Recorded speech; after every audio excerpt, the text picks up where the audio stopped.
안녕하세요, 리북입니다. 우울감을 극복하려면 어떻게 해야 할까요? 감정이 다치면 어떻게 해야 할까요? 아무것도 안 하고 있는데 갑자기 눈물이 나오면 어떻게 해야 할까요?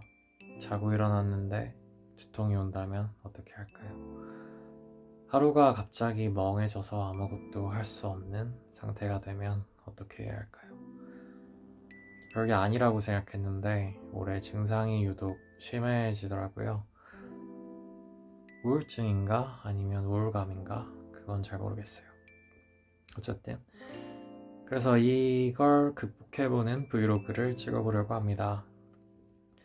일상 브이로그라고 하면 너무 슬플 것 같아서 일단 노력 브이로그라고 해봅시다.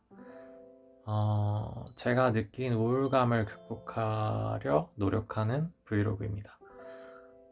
일단 첫 번째 노력 브이로그는 마우스피스 혹은 나이트가드라고 불리는 것에 관한 영상입니다.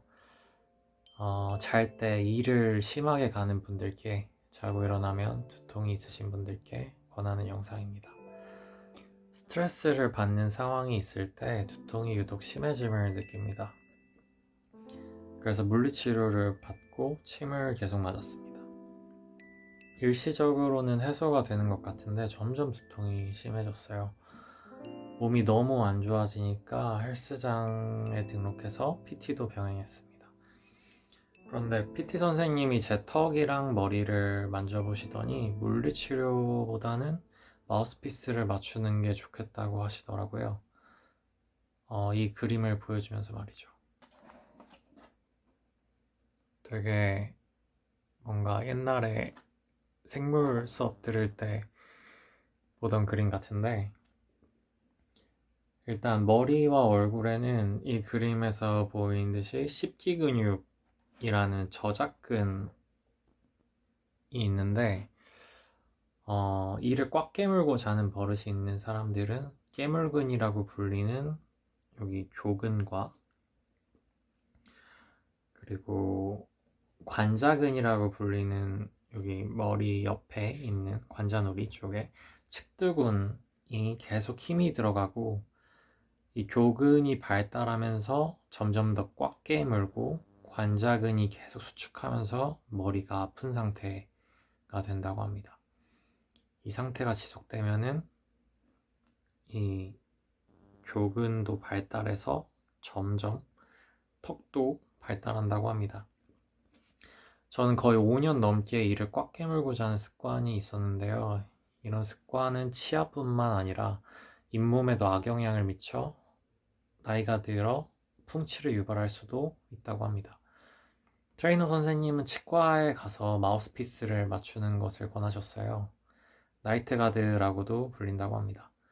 치과에서는 마우스피스 말고 턱 쪽에 보톡스를 맞춰 턱 힘을 빼는 시술도 있긴 하다고 합니다. 하지만 효과를 보려면 지속적으로 보톡스를 맞아야 하고,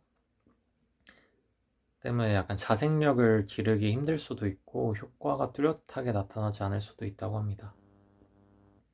마우스피스의 경우 제가 간 곳은 제작비가 50만 원이었는데 치과에 따라 가격이 달라질 수 있어요. 장치를 맞출 때는 치아에 본을 뜨는 작업을 합니다. 본을 입안에서 뗄 때 잘 안 빠져서 전 힘들 때가 조금 있었습니다. 위랑 아래 둘 다 본을 뜨지만 위에 쪽을 많이 뜨고 위에 이에 맞춰 마우스피스가 만들어집니다. 일단 맞춰진 마우스피스는 이런 식으로 통과, 이제 어떻게 보면 살짝 틀니 같은 느낌의 어떤 장치로 만들어지는데, 이제 위에 이에 맞춰서 마우스피스가 만들어집니다. 위랑 아래 둘 다 본을 뜨지만 위에 이제 쪽을 많이 뜰 수밖에 없겠죠. 그리고 세척은 차가운 물이나 세제로 하고요. 찬물에 보관하는 게 좋다고 합니다. 오랫동안 이걸 상온에 이렇게 방치해 두면은 변형이 생길 수도 있다고 해요. 제작 기간은 본을 뜨고 일주일 정도 걸렸습니다. 그리고 한 번 본을 뜰 때 시간이 꽤 오래 걸려요. 한 20분 정도 걸리는 것 같은데, 그래서 치과에 미리 예약을 하고 가는 게 좋습니다. 마우스피스를 입안에 넣고 자면 불편함이 클 줄 알았는데 실제로 써보니까 잠이 훨씬 편안하게 잘 옵니다. 두통도 많이 줄었어요. 이갈이가 있으신 분들 혹은 이를 꽉 깨물고 자서 두통이 있으신 분들께 정말 강력 추천합니다. 단점은 이제 잘 보관하지 않으면 쉽게 잃어버릴 수 있다는 거라서 저는 잊어버린 줄 알고 하나 더 맞춰가지고 현재 2개가 됐습니다. 그래가지고 훨씬 더 열심히 써야 합니다.